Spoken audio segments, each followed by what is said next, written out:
मैं दीपक झोलाछाप पत्रकार परमानेंट दस्तों का बस्ता 3 दिन से लगातार ड्राइवर कंडक्टर द्वारा लगातार हड़ताल की जा रही है। ये हड़ताल जो कि सीएनजी जो कंपनी है जिनका टेंडर है यहाँ पे, उनका जो नियम नीति है, उनकी नियम नीति ऐसी है कि अभी तक ना तो उनको ज्वाइनिंग लेटर दिया गया है, लगभग 1 साल से यहाँ पे उनका टेंडर हुआ है, ना उनको ज्वाइनिंग लेटर, ना उनको समय पर सैलरी दी जाती है। ये इन्होंने 3 दिन से अपने हड़ताल पर लगे गए, तो उनको कंपनी द्वारा इनको डराया जा रहा है इस प्रकार से कि किसी थाने से भी फ़ोन आया था कि आप तीन लोगों के खिलाफ एफआईआर दर्ज हुई, आपने तोड़फोड़ की है। ये सभी मुद्दे को लेकर ये सीएम हाउस भी गए थे। सीएम हाउस कहा जाता है कि एक राजा का निवास होता है, वहाँ से भी ये निराश लौटे। उनसे कहा गया था कि आपको 3 बजे तक रिटर्न फ़ोन करके बताया जाएगा, उन पर कार्रवाई की जाएगी, लेकिन अभी तक किसी प्रकार की कोई कार्रवाई नहीं हुई और ये अभी तक किसी प्रकार की कार्रवाई नहीं है। आगे देखना ही होता है कि होता क्या इन पर, ये जो एफआईआर हुई है, क्या ये लोग इन पर एफआईआर का जो केस हुआ है ये सरकार वापस लेगी या फिर कंपनी के खिलाफ एफआईआर फिर होगी।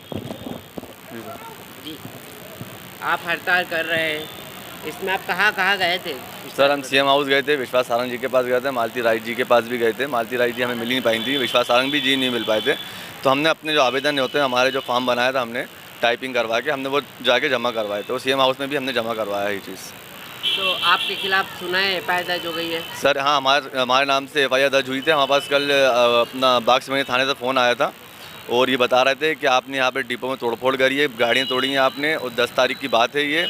वो ये कह रहे हैं कि ड्राइवर कंडक्टर आप धमकी दे रहा हो मारने की। अच्छा जी, ये आपको थाने से बताया गया? जी, थाने से फ़ोन आया था। आपके यहाँ पे किसी अधिकारी से हड़ताल किसी कोई आपसे मुलाकात मिलने आए? कोई जी, मुझसे कोई मिलने नहीं आया। नहीं आया और आपकी बात और नहीं मांग रहे हैं? नहीं जी, हाँ, हम लोग को ड्यूटी भी नहीं दे रहा। आपको अभी हम ड्यूटी के लिए गए थे, हमें ड्यूटी नहीं दी जा रही।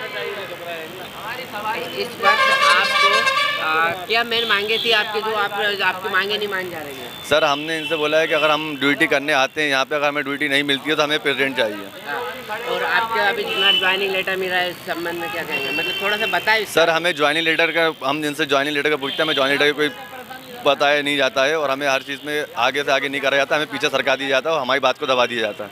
और भी क्या मांगे थी आपसे जो आप अपने मन माने चाह रहे हैं? सर हमारी मांगे ये हैं कि हमें टाइम से ड्यूटी दें, हर कंडक्टर और ड्राइवर को टाइम से ड्यूटी दें। तनख्वाह हमारी कट जाती है, हर कहीं पर ही फ़ाइन लग रहा है, छोटी से छोटी बात में फ़ाइन लग रहा है। कोई गुटखा मत खाओ, गुटखा मत थूको, आप ये मत करो, आप वो मत करो, हर चीज़ में फ़ाइन लगाया जाता है हम लोगों का। आप यहाँ पे हड़ताल कर रहे हैं, आपको क्या लगता है कि आपकी मांगे मानी जाएगी? हमें ये कुछ नहीं लगता। हम ये सोच रहे हैं कि जो हमारी मांगे हैं उन्हें कंपनी द्वारा पूरा किया जाए और हमें बराबर ड्यूटी दी जाए। पेमेंट कट हो रही है तो उसका हमें कारण बता दिया जाए कि आपकी पेमेंट इस वजह से कट हो रही है, और हमें पूरी मतलब जो ड्यूटी के अनुसार जो पेमेंट है हमें वो पेमेंट दी जाए। हमें और कोई कम मतलब मांग नहीं है। 1 महीने में आपकी कितनी बार ड्यूटी लगती है? 1 महीने में मेरी ड्यूटी अभी कुल मिला के 11, अगले महीने में 60 ड्यूटी मिली थी, इस महीने में मुझे 11 या 12 ड्यूटी मिली है। आप उतने पैसे में अपने घर खर्चे चला पा रहे हैं? नहीं चला पा रहे हैं, कर्जे हो रहे हैं और किराएदारों के फ़ोन और दुनिया बहुत से कर्जदारों के फ़ोन आते हैं कि भाई तुम टाइम पे हमारा किराया दो, भाड़ा दो, बिजली बिल दो। हम नहीं दे पा रहे हैं, हमें मोल का गैस चूल्हा सब चीज़ मोल की लेना पड़ती है। हम बहुत परेशान है कंपनी से। मेरी तो सर पूरी सैलरी नहीं दे रहे, एक भी सैलरी नहीं। 10,500 सैलरी बनी, उसमें से बोल रहे हैं कि एक भी तुम्हारा कुछ भी पैसे नहीं है, बल्कि हमें लेना निकल रहा उल्टा। पूरे महीने भर जॉब की है, अब घर वाले वेट सोचते हैं कि सुबह जॉब पे निकले, सैलरी देंगे, महीने भर काम कर रहा है पर कोई सैलरी नहीं मिल रही हमें घर वाले। और मेरे को 3 महीने में 3,000 डाले हैं सिर्फ। और इस महीने में मेरे को 10,500 सैलरी बनी है, उसमें बोल रहा है तुम्हारा शॉर्ट है, कभी बोलते तुम्हारी पेनाल्टी है, जबकि कोई चेकर है ही नहीं उस नाम के चेकर से मेरी WT पेनाल्टी बना दी गई है। बोला 3,500 की तुम्हें पेनाल्टी है, शॉर्ट है। हमने बोला ठीक है, शॉर्ट हमने माना। सर मेरी भी इस महीने सैलरी कटी गई है, बोला गया ट्रैफिक चालान लगा ये है। मैंने ड्यूटी का जब पूछा मेरी इतनी ड्यूटी है तो ड्यूटी का सर बहाना करा गया है। इसके बाद पूछा तो ड्यूटी भी बढ़ाई गई है और इसके बाद सैलरी भी मुझे अभी प्रॉपर नहीं बताई गई है कि मेरी सैलरी कितनी है, कितनी और किस चीज़ में कटी है। आप कब से कार्य कर रहे हैं? मेरे को अभी यहाँ पर 1.5-2 महीने होने वाले हैं, अभी ज्वाइनिंग की है यहाँ पर। आपको जब ज्वाइनिंग इंटरव्यू अगर हुआ तो आपसे क्या संबंध, क्या बात रखी गई थी? मुझसे कुछ नहीं, मुझे बताया गया था कि इतनी आपकी सैलरी आएगी 437 रुपये, और इसके हिसाब से मुझे अभी मैंने पूछा बीच में तो मुझे 412 रुपये सैलरी बताई जा रही है और इसमें से भी PF काटा जा रहा है 412 में से भी। और इसके बाद मैंने पूछा गया मुझे डिटेल बताई जाए तो डिटेल अभी तक नहीं बताई गई मुझे भी ना। सर PF वगैरह सब काटते हैं, UN नंबर भी नहीं दिए इन्होंने तक। और इनकी पॉलिसी है, इनका कहना है कि कंडक्टर चोरी करता है तो अपन भी टिकट ज़बरदस्ती उलझ जाते हैं, इनके टिकट चेकर है वो ज़बरदस्ती उलझ जाते हैं और कैमरे का बहाना ले लेते हैं। ऐसे करके सारे पेमेंट काट लेते हैं। अपन डिटेल मांगो तो कुछ भी नहीं देते, ऐसा ऐसा होगा तुम्हारा साथ, आप बीती बता देते हैं, ऐसे करके पेमेंट काट लेते हैं। बहुत ज़्यादा पीड़ित कर रहे हैं ये लोग। हाँ सर, मेरी सैलरी कम से कम 23 ड्यूटी है मेरी, उसमें से मेरे को कुल 1200 रुपये दिए हैं। मेरे कोई पता नहीं है काहे के लिए काट लिए मेरे पूरी पेमेंट, और 3 महीना से लगातार मेरे को कोई सैलरी नहीं दी जा रही, यानी 1000 2000 3000 रुपये दे दिए और बस ख़त्म खेल। आपका जो आरोप लगाया जाए, आपने तोड़फोड़ की है क्या? तोड़-फोड़ मैंने कई बार बोलने की कोशिश की, मगर उनने कोई बताने की कोई ज़रूरत नहीं है। मैंने सिक्योरिटी जमा की, उसके में मेरे को कोई स्लिप नहीं दी उनने, और अभी भी पीएफ कटा बोलते हैं 1500 कटा, उसकी कोई ओटीपी भी नहीं आती है, कुछ भी नहीं।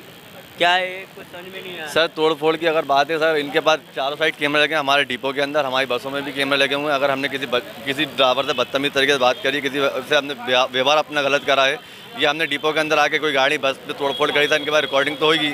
जब ये WT पकड़ते हैं सर, हमारी विदाउट टिकट का जब देखते हैं कोई सवारी आ रही, जब ये वो चीज़ तो पकड़ते हैं तो रिकॉर्डिंग नहीं होगी क्या इनके पास कि हमने बस तोड़ी फोड़ी है। और सर क्या था, जब हम लोग यहाँ पे अपनी ड्यूटी करने आए थे यहाँ पे, तो हमें ड्यूटी नहीं दी जाती है, और हम लोग से थुतकार के हम लोग को बाहर कर दिया जाता है कि ड्यूटी टाइम खत्म हुआ, अब आप लोग अपने अपने घर ही आइए।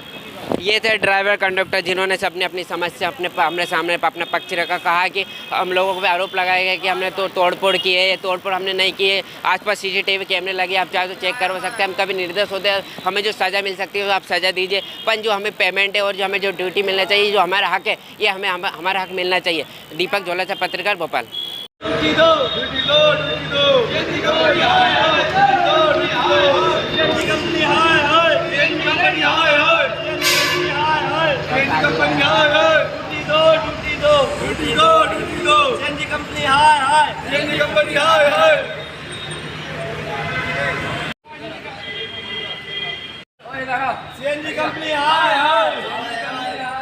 मनमानी नहीं चलेगी, मनमानी नहीं चलेगी, छुपो मत जवाब दो, छुपो मत जवाब दो, काम किया हिसाब दो, काम का हिसाब दो,